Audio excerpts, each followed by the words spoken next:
lot of discourse lately around homemaking content, specifically around the creators Ballerina Farms and Nara Smith. Now, I'm not going to go into all of that discourse. Quite frankly, it's stressing me out. But one of the big things that a lot of people are criticizing or have critiques over is the way that these two creators cook. People are saying that this is unrealistic standards, that nobody cooks like this, that this is glamorization, yada, yada, yada. I wanted to actually time myself to see how long it takes to make a dish that either Nara or Hannah from Ballerina Farms would make.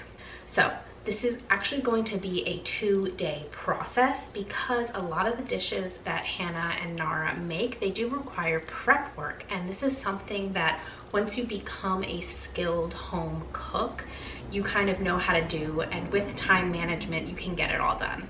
So here on YouTube, I'm going to show you everything, and I am going to use my phone as a timer. What I plan on making is sourdough bread and homemade mozzarella cheese to make like an egg and avocado sandwich. So something that I think everybody needs to keep in mind when they look at cooking content is that when somebody is creating cooking content, they typically already know what they're doing. So when you know what you're doing and when you have that experience, you've been practicing, you can do it a little bit faster. So when we first start off cooking, we make mistakes, we do it slower, and it takes a long time. But as we progress, as we practice, we become more efficient and we can do it faster. So the sourdough bread that I am going to be making is the Farmhouse on Boone sourdough recipe. It's one of my favorites. It is super easy, and let's get started. Okay, so I'm going to be doing a timer, and it's only going to be when my hands are actively moving that I am focusing on the actual bread, because as you know, bread rises, you're not touching it, so you can do other things and get other stuff done during that time. So this is only going to be when my hands are moving on the bread. So let's get started. So the way that I am timing things for this little experiment is I am only timing when the recipe or the project requires my full undivided attention. A lot of times when it comes to cooking, there are various points in the process where you can just walk away and let it do its thing. And that is definitely the case with bread, because this bread requires 12 to 24 hours of just being left alone to do its thing. So I asked myself, how much hands-on time does this actually take? So that is why I am choosing to time things the way that I am timing them. Also, recipes can seem quite daunting when we see that something needs 12 to 24 hours to rise, but the hands-on time is much easier to digest. Okay, so I am going to stop the timer. 7 minutes and 30 seconds to do this first part of the sourdough. This is gonna sit for a few minutes to hydrate the flour, and then we're gonna add the salt, and then we're gonna move into the stretch and folds, which they sit for like 30 minutes. You come over, stretch and fold, put it back, stretch and fold, put it back. And then I'll probably see you guys tomorrow. I'll be checking in and updating the timer, but right now, that took me 7 minutes and 30 seconds. Now, I am choosing to not count like cleanup as part of the cooking process, because this is something that I have to do anyway during the day. I have to clean up after breakfast, I have to clean up after lunch, and I didn't feel right counting that as time. So yeah, other things that I do have on the schedule today is to do laundry, as well as to make some bagels. My husband is working and it's a lot of overtime. There's some contractors at his job that really like my bagels every year that I make, so I'm gonna make a batch of those as well. And those aren't sourdough, those are with regular packet yeast, which is super easy to make. I've made them here on the channel before.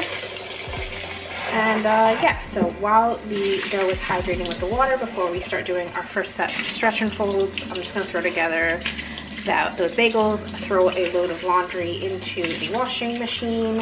Again, all things I would have been doing anyway, in addition to feeding my family. Hey, how's it going? It's been about 30 minutes since I started the sourdough. I have gotten the bagel dough rising, and I have started a load of laundry, and I've cleaned up the kitchen from that mess. So let's go ahead and restart this timer and finish up the sourdough. One thing I actually did while doing all of these stretch and folds on this first day was I actually left the house. I left the house completely to go run errands, and I came back.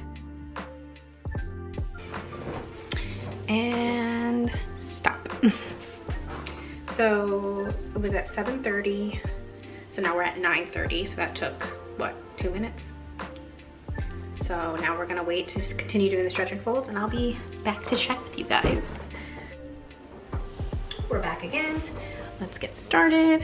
Hit start and let's go.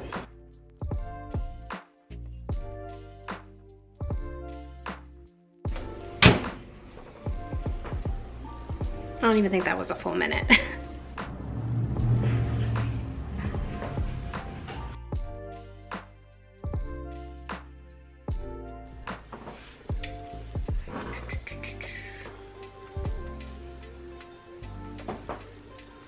So far I've only touched the sourdough for 11 minutes and 29 seconds. So let's keep going.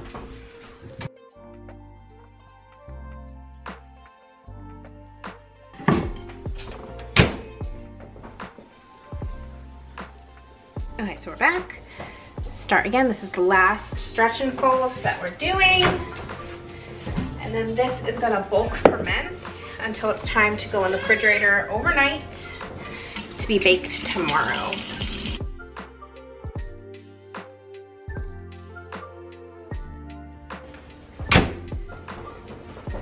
Stop.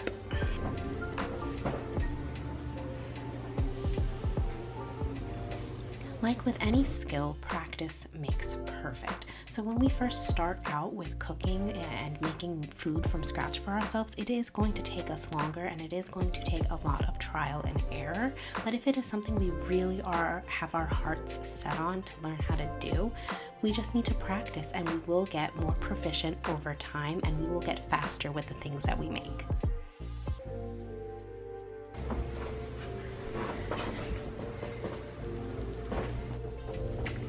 Hello, welcome back. It is a new day. It is now Wednesday, 12:13. Here's the timer that we left off with yesterday. I am now going to preheat the oven and get things going to actually bake the bread now. So let's do that.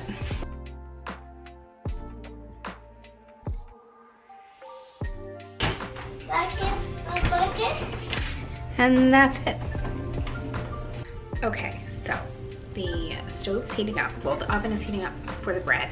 I'm gonna start started on the cheese now. Now I am again following a Farmhouse on Boone recipe because her recipes are literally the best. And this is where I'm going to get real transparent with you guys. I failed at making the mozzarella cheese. I did everything to a T, but still it just didn't come out right. I wanted to leave this part of the experiment in for you guys to see so that you guys know that it does take trial and error to learn new things. I am not going to give up. I am going to try again in the future. I'm explaining here that I was such a failure and I was disappointed, but I will be trying again, and that's the exciting part about cooking.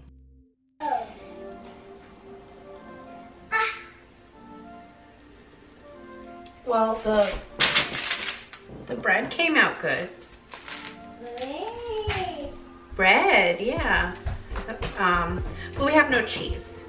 So I don't know if I accomplished what I wanted to accomplish, but I did time everything. So even though this was a failure with the cheese, I am determined to do it again in the future. And let's see, let's take a look at this. We are at 43 minutes, 28 seconds. I wanna say maybe let's round up a bit. This took about an hour of hands-on working time to do. Let's pretend everything went good and I assembled an avocado homemade mozzarella sourdough with a fried egg sandwich. Let's say that took an hour of actively working on everything because much of the rest of the time was just sitting and waiting. So yeah, I am gonna still put this video up even though it was a total failure with the cheese, and I will try again. Well guys, don't forget to like and subscribe. I'll see you next time.